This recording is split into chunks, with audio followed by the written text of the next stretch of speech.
He is Jalen Rose. I'm David Jacoby. We are Jalen and Jacoby. What is it that we do? We give the people what they want. Joining us to give the people what they want today is Kenny the Jet Smith. Thank you so much for joining us. It's great to have you today because we have some big news in college basketball. High-ranked prospect, McCord Maker, has decided not to go to North Carolina like you, not to go to Kentucky, not to go to Louisville, not to go to the Power 5 Conference, not to go to UCLA. He is committed to go to Howard University. Do you think this could start a trend where more prospects go to HBCUs? I think that, if you're a prospect and you say, well, I'm only going to be somewhere for 5 months, it really doesn't make a difference a lot of times. Obviously, he's a top 5 recruit. He's been his family. He's got a pedigree of basketball in his family. But most of these guys, Jalen, they're not like even you. You guys are Fab Five and all that. You guys stayed more than 1 year. These guys are only in a university for 4 months out of a year. That's it, and they're gone. And a lot of them never see spring classes ever. So now I'm not surprised, especially with the social unrest and not justice going on. This might be a trend for sure. How do you feel like this decision and potentially Mikey Williams long-term with the G League trying to get a situation in order, paying players more, and obviously prospects going overseas? How do you think this is going to impact collegiate basketball? There is such a narrow gap between college basketball greatness and not anymore. Even we see the tournaments in the past years, teams that make the Final Four. So the only difference, the biggest difference, obviously, from a Howard, from a North Carolina, Kentucky, is the facilities for one. The facilities inside the arena, the facilities to work out. But across the board, you have great coaches in a lot of places. So coaching you can get. Competition, if it continues, then you get to be competitive against the same type of competition that you're going to face in 4 months. But when guys were jumping from high school to the pros, the competition level in high school is nowhere near pro. So that 4 month span, it's not much of a difference. Bakenny, I just realized that you were flexing your Emmys behind you in the background. Why'd you have to do that to us, Kenny? Why'd you have to do that to us? My back was itching. I got a little. That is good. We're coming for one. I get itchy. We're coming for one. Hey, Jacob, rich. You see that piano back there? All black people get rich and buy pianos and never play. I can't play. Hey, Jalen. I'm the only one in the house who doesn't play. I've probably been on this piano 5 times. And you bought it. And I bought it. But all the kids, they know how to do it, but I don't. I have no idea. It looks like we are going to have NBA basketball in Orlando in the bubble, restarting it. We all know the format. Now, Jalen has changed his championship pick from the Lakers to the Clippers because of the lack of Avery Bradley in Orlando. So very simple question for you. Who is your championship favorite in Orlando? I'm going to take the average weight of the team divided by 12, and whoever is closest to 215, that wins. Because I don't know who's got out of shape. This has been 4 months. I'm not going to name names, but there are players that I'm talking to, and they go, I'm like, hey, what you doing? This is doing early in the pandemic. It's like, I live in a penthouse apartment in New York, or I live in a penthouse apartment in this city. I don't have access to nothing. So to me, the guys who've had access throughout these 3 months have a clear advantage. I go for younger teams, Jalen. I go like Milwaukee and Denver and Boston, those teams who are young and experienced. Those guys, they train differently to get ready than a LeBron. Like LeBron's teams typically rise and ascend throughout the year. These guys, when you're young, Jalen, I don't know about you, but your first 4 years in the league, you train like it was for the finals day one. That's how I did. Where LeBron, if my 5th, 7th year in the league, I'm like, no, I'm gonna ease into this. Ease into it. You can't ease in this. You're dropped in the middle of like, let's go. 4 months is a long time, man.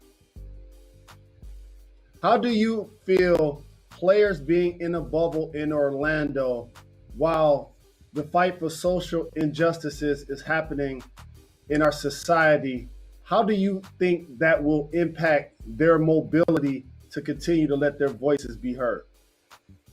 Well, I would say I understand 100% what Kyrie Irving was saying. It made like when I first heard, I was like, man, that makes a lot of sense, not playing social injustice.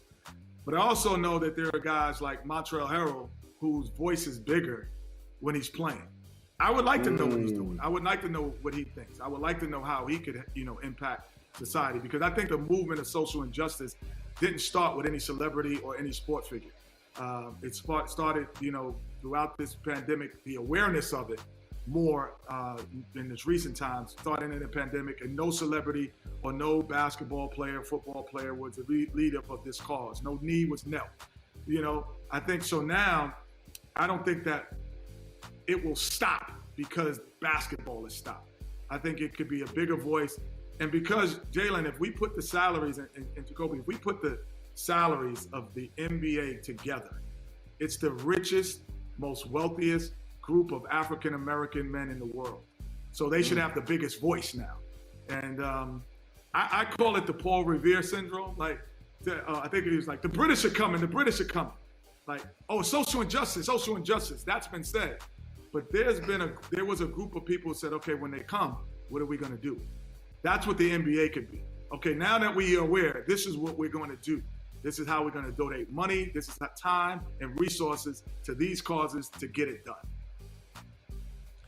It's a really good point. Kenny, one of the things that's been discussed while this is all happening around the NBA is having more people in front office positions, head coaching positions, and potentially ownership positions that are Black. Do you think we will see that soon? I think it definitely needs to be proportionate. We can't have disproportion like we have in the jail systems. We can't have disproportion in terms of ownership. We can't have disproportions in terms of, general managers. We can't have disproportion in terms of coaching in any sport that we're prevalent in or playing in. So it's proportionate. No one's asking for more, just with the proportionate rate should be the same. You can't have a disproportionate rate of people that are African-American in jail when you don't have it. You just can't have it. So that means that it's a systematic thought process that's not working. And that's what we're asking for. We're not asking for all lives that matter. We're asking for proportionate rates. That's it. It's a really good point. And you can always get exclusive content. For those that try content. to hijack the term Black Lives Matter, I want to put a word at the end of it for you guys so you don't get confused. Just add the word "to." Black Lives Matter 2. If you get confused. I'm sorry, Jacoby. You can always get exclusive content with Kenny Smith and us on the podcast where he will tell us about the Jet Academy. We'll be back in just 2 minutes. Welcome back to Jalen and Jacoby. Jalen Rose, we've been saying this for years that the Washington football team will change their name and logo, and looks like it's going to happen. They announced they're going to do a thorough review of the team name. Well, guess what? I can perform that review right now. Look at it, read it. It's racist. Reviewed. What do you think, Jalen Rose? Our show has been at the forefront of acknowledging the fact that while we will represent the fact that there's a team that plays football in the NFL in Washington, we haven't used that term for a decade on this program, and our supporters, I'm pretty sure, appreciate that. It's time. It's a seminal moment in our country. But Jacoby, I want to throw a caution flag out there.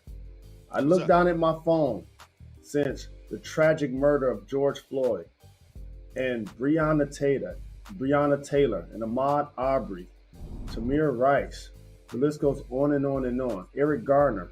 And I see corporate America figuring out ways to make change systematically for racism.